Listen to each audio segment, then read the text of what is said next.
for tuning in this Wednesday morning. Let's get started with today's edition of Quick Morning. Former Bangladesh Prime Minister Sheikh Hasina's plan to seek asylum in UK encountered significant obstacles, making it likely that she will stay in India for the next few days as well. In fact, amidst the widespread protest in Bangladesh, Sheikh Hasina landed at Hindon Air Base in a military transport aircraft, and her current location remains undisclosed. According to sources, the UK government has expressed concerns that Hasina may not receive legal protection from potential investigators into recent violent unrest in Bangladesh.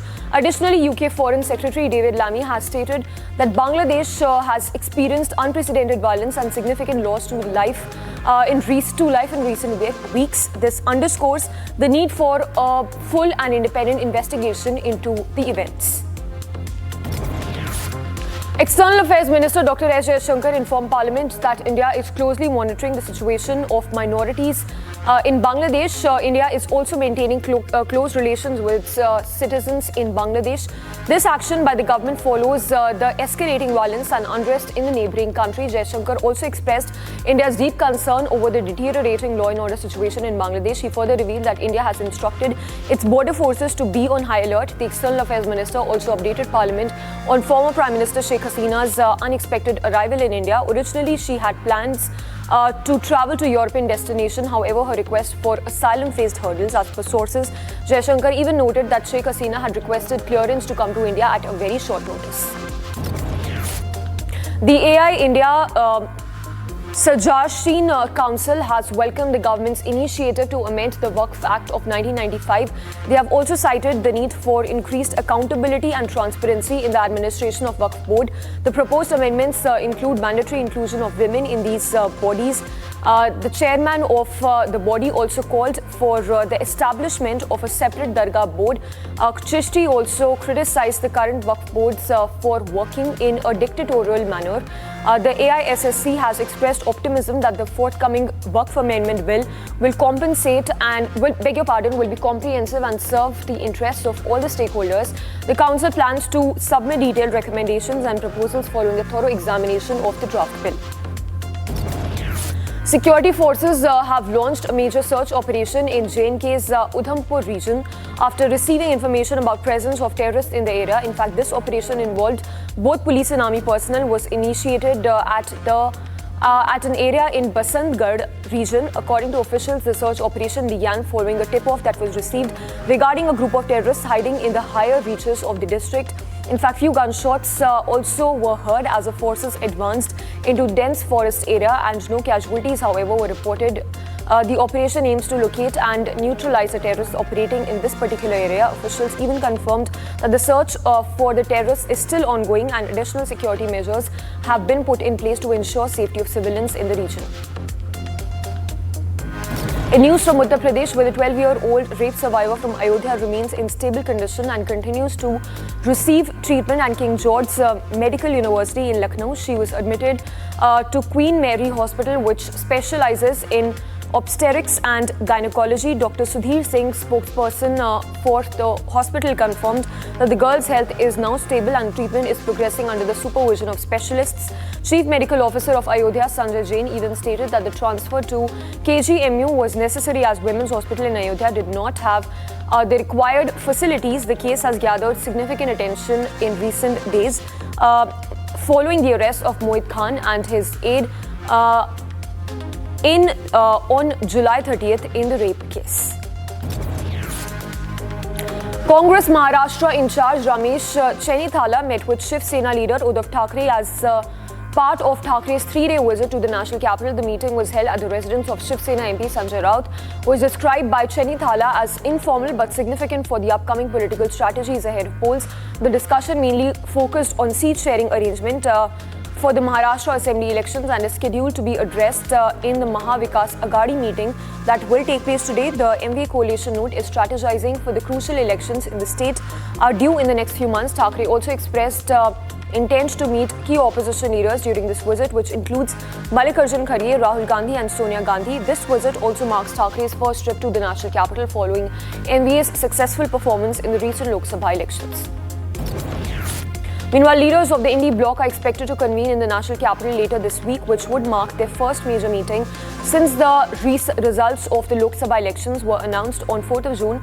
The upcoming meeting will be the first significant gathering of the opposition coalition since 1st of June meeting, which had seen the absence of Trinamool Congress due to ongoing elections in West Bengal. The TMC is anticipated to attend the forthcoming meeting, reflecting a renewed focus on coalition unity and strategy going forward. However, many prominent opposition leaders are already in the national capital for the ongoing session. Notably, Shiv Sena leader Uddhav Thackeray arrived in the national capital and is expected to engage with key opposition figures during this visit. The Indie bloc, which currently holds 234 seats in the Lok Sabha compared to the National Democratic Alliance 293 seat share, has been actively presenting a united front against the central government. And those were all the top stories that we will be tracking through the day. For now, let's take a look at the business stories that we are tracking in this segment. Indian exporters are anticipating a short-term shift in garment orders from Bangladesh due to ongoing political turmoil there. The situation in Bangladesh has intensified following Sheikh Hasina's resignation as Prime Minister amid protests over a controversial quota system. In fact, despite the potential for increased orders, Indian exporters have emphasized that India does not intend to exploit Bangladesh's crisis. They have expressed hope for a swift stabilization of the situation and even acknowledged the broader impact on payment timeliness and supply chain operations, given the deep economic ties between the two countries.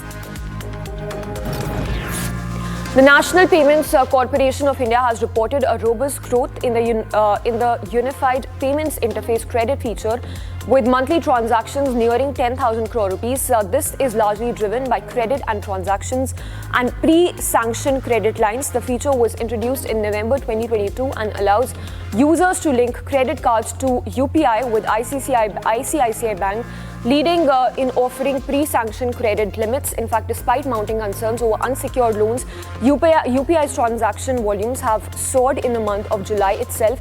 At the upcoming FinTech Fest, discussions will now focus on digital currencies and regulatory alignment. Finance Minister Nirmala Sitharaman and other officials are scheduled to speak at this fest. The event will host 350 sessions and attract more than 80,000 attendees.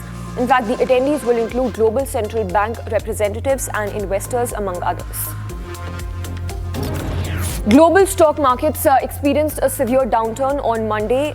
On Tuesday, this was driven by fears of a US recession and an unexpected rate hike by the Bank of Japan, which strengthened the yen and triggered widespread sell-offs. The Nikkei dropped by over 12%, and major indices such as South Korea's Kospi and India's Sensex fell drastically, with European and US markets also seeing significant declines.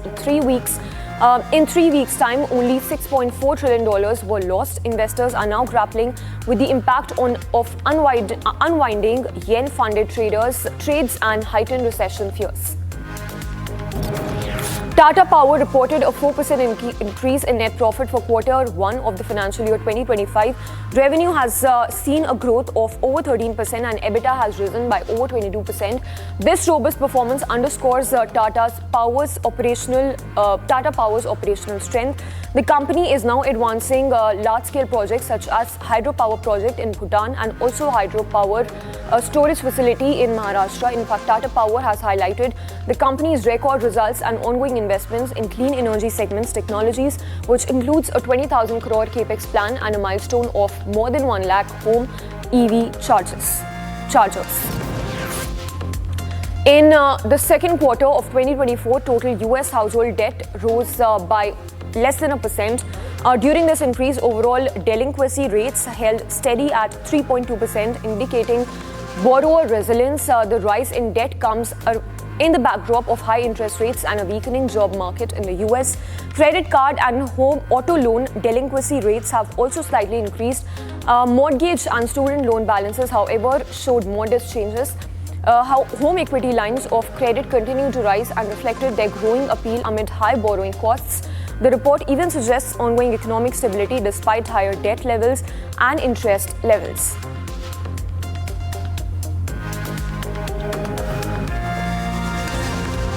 And those were our top business stories. Let's now take a look at the international stories that we are tracking this Wednesday morning. After Kamala Harris picked Minnesota governor as her running mate, Republican vice presidential nominee J.D. Vance has criticized the pick. J.D. Vance has branded him as San Francisco-style liberal. He also called Tim Walz as one of the most far-left radicals in U.S. government.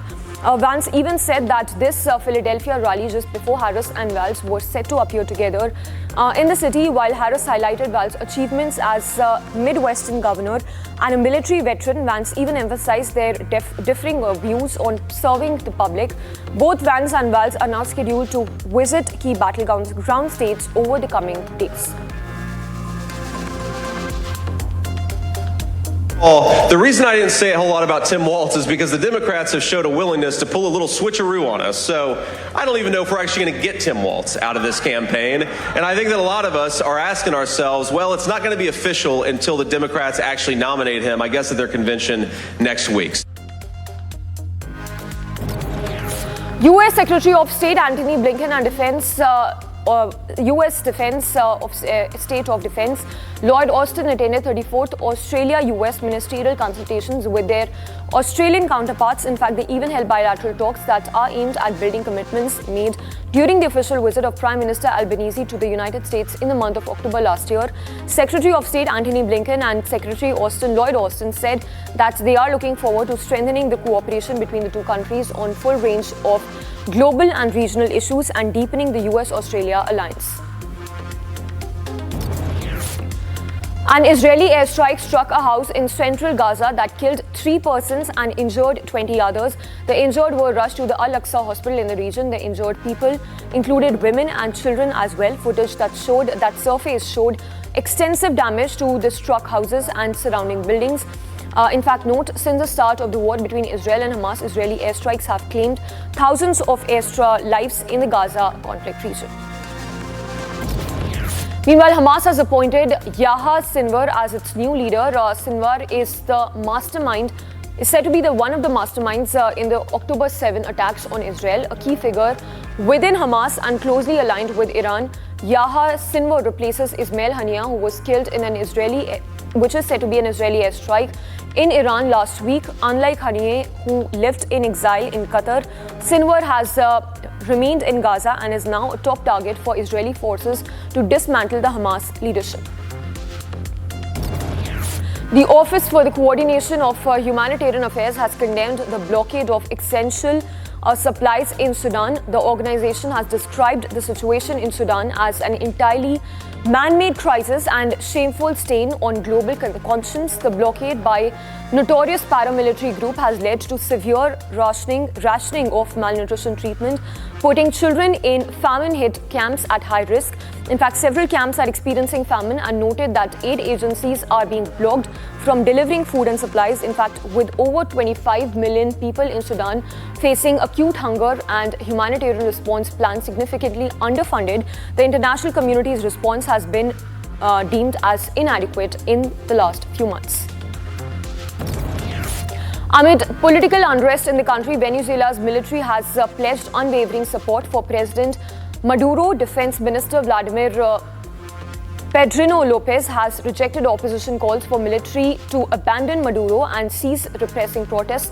In fact, note this comes after opposition leaders Maria Correa and Ed Muro have written letters to the defense ministers and urged them to support them in the protests. Venezuela's top prosecutor has also announced a criminal investigation into Machado and other leaders for allegedly inciting disobedience and falsely declaring election results.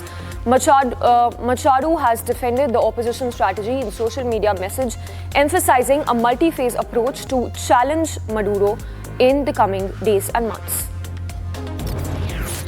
9 people died and 1 was severely injured after an overloaded 2023 Ford Explorer lost control, hit a guard trail and flipped into a canal in South Florida. The SUV was carrying 10 passengers when the driver failed to navigate a turn, and this incident happened which claimed lives. The vehicle overturned and partially submerged. 4 people were pronounced dead at the scene and 5 more were hospitalized. This also included the driver.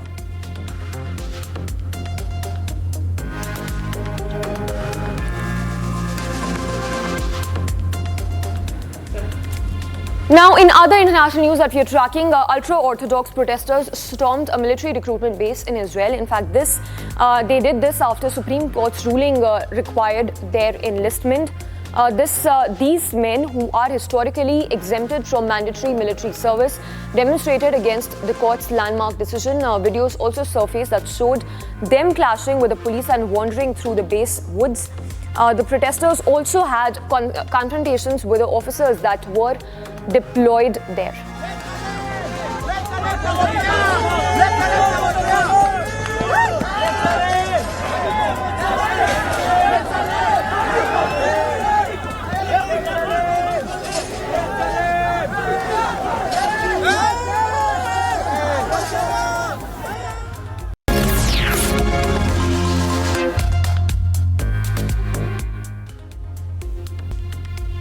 Well, India is shining at the Paris Olympics. Let's get started and get you all the action that we are tracking from the Paris Olympics.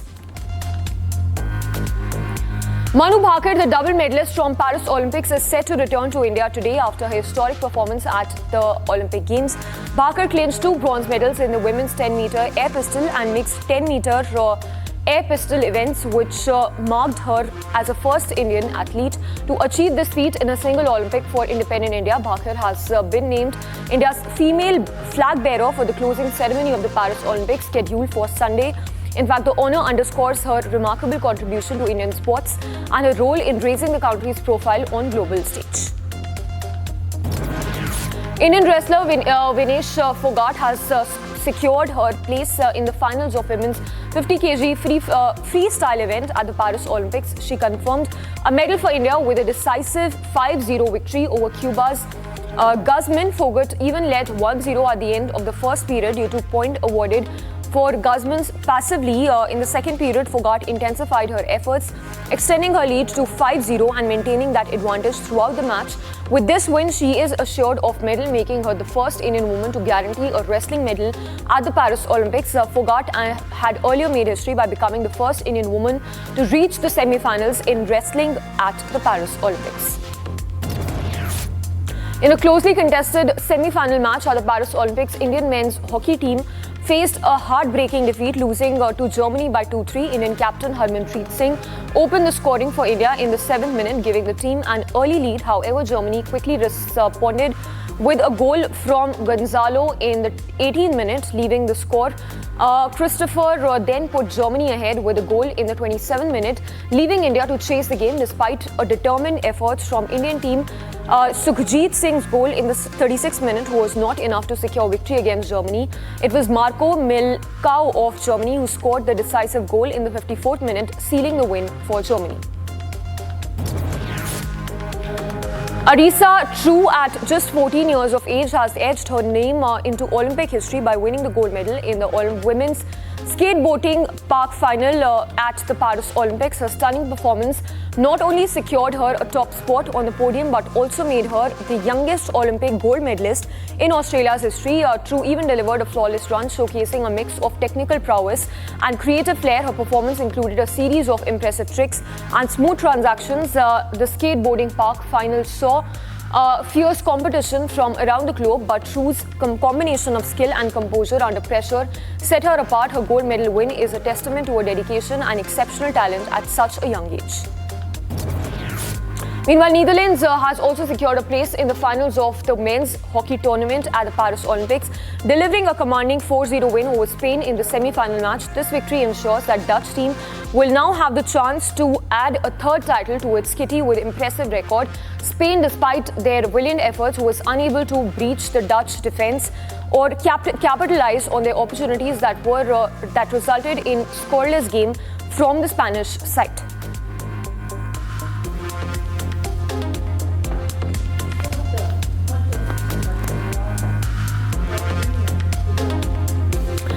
And those were all the highlights from the Paris Olympics. Let's now get you all that we are tracking from the world of glitz and glamour. Taylor Swift's world leads to 2024 MTV nominations as an impressive 10 nods, with impressive 10 nods solidifying her position as leading force in the music industry. The singer, known for her hit The Tortured Poets department, has now earned 8 nominations for musical videos fortnight, alongside 2 additional nominations in the Artist of the Year and Best Pop categories. Taylor Swift's success is closely followed by Post Malone, her collaborator on Fortnite, who has her secured 8 nominations with an additional nod for his country hit I Had Some Help featuring Morgan Wallen. Bravo has launched an exciting new attraction for fans of its popular reality TV shows. The Diamonds and Rose experience, hosted by @Selene, offers New Yorkers and visitors a chance to immerse themselves in the world of Bravo's most iconic series. The pop-up event, running until 6th of October, invites fans to step into a glamorous setting inspired by Bravo's beloved shows like Real Housewives, Vanderpump Rules, and Below Deck, and much more. Derek Barry, president of Experiences at the Bucket Listers, described the event as a perfect blend of fun and nostalgia. At the Diamonds and Rose experience by Bravo. Super excited, opening this week in the heart of New York, devoted to all things Bravo, Real Housewives, Vanderpump Rules, Summer House, Below Deck, some really famous shows on it. People are gonna come in here, have a great time, enjoy all things, and you don't even have to be a Bravo fan, but if you are, there's a lot of value added, a lot of Easter eggs going on in here. Rihanna has brought her signature flair to the Crop Over Festival this year, turning heads with a spectacular customized costume. This has once again cemented her status as Carnival Queen. The annual festival, which celebrates Barbados' rich cultural heritage and agricultural history, saw Rihanna's dramatic entrance. The superstar arrived at the Grand Parade in Saint Michel, Barbados, dressed in breathtaking bedazzled outfit. As she paraded through the streets, Rihanna was a focal point of the crowd, with numerous fans and onlookers eager to capture the moment.